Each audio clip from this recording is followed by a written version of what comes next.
وعلیکم السلام ورحمۃ اللہ وبرکاتہ۔ اللہ رب العالمین خیر و عافیت میں رکھے۔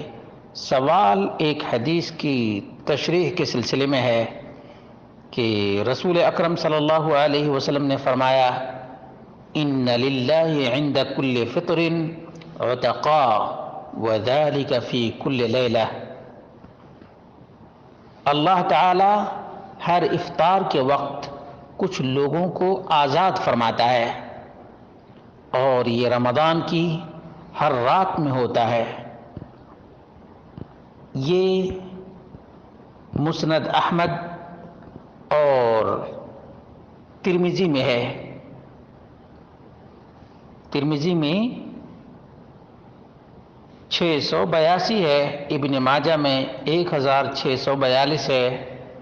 شیخ الالبانی نے صحیح الجامع 759 پر حسن قرار دیا ہے۔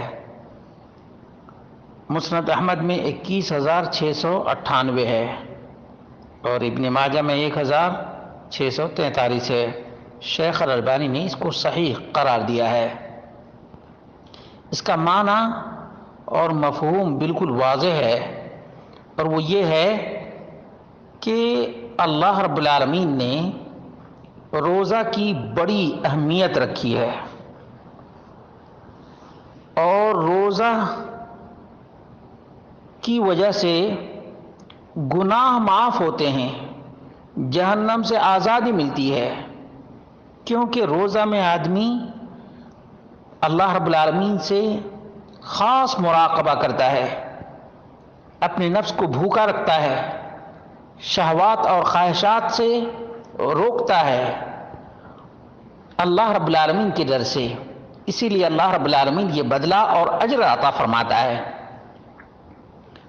اس حدیث میں جابر بن عبداللہ نبی اکرم صلی اللہ علیہ وسلم سے راوی ہیں کہ ان للہ عند کل فطر وتقاء وذلک فی کل لیلہ۔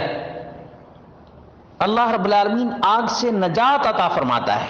ارتقاء کا مطلب، آزاد کرنے کا مطلب یہ ہے کہ اللہ رب العالمین جہنم سے نجات عطا فرماتا ہے، اور افطار کے وقت میں خاص طور سے جب آدمی خلوص کے ساتھ اللہ کی رضا کے لیے روزہ رکھا ہو، اس کے بہت سے گناہ جو جہنم میں جانے کا سبب بن گئے تھے، اللہ رب العالمین روزہ میں خلوص اور سنت کے مطابق رکھنے کی وجہ سے جہنمیوں کی لسٹ سے نکال دیتا ہے، جہنمیوں کی لسٹ سے نکال دیتا ہے، اور یہ آزادی کا پروانہ ہے۔ کیا ہے؟ جہنم سے آزادی کا پروانہ ہے۔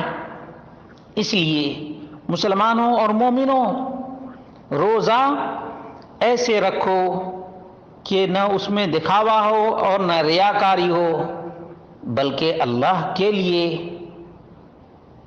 فجر سے لے کر مغرب تک ایسے اپنے آپ کو کنٹرول کرو کہ تمہارا روزہ تمہارے لیے جہنم کی آگ سے نجات کا سبب بن جائے، دنیا میں شہوات سے بچنے کا ذریعہ، آخرت میں دوزخ کی آگ سے بچنے کا ذریعہ بن جائے۔ اللہ رب العالمین ہم سب کے صیام کو، رمضان کے روزے کو قبول اور منظور فرمائے، اور اللہ رب العالمین ہم سب کو جنت کا حقدار بنائے اور جہنم سے نجات عطا فرمائے۔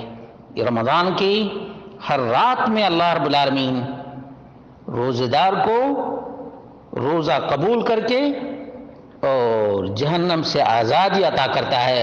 اللہ ہم سب کو جہنم کی آگ سے نجات عطا فرمائے۔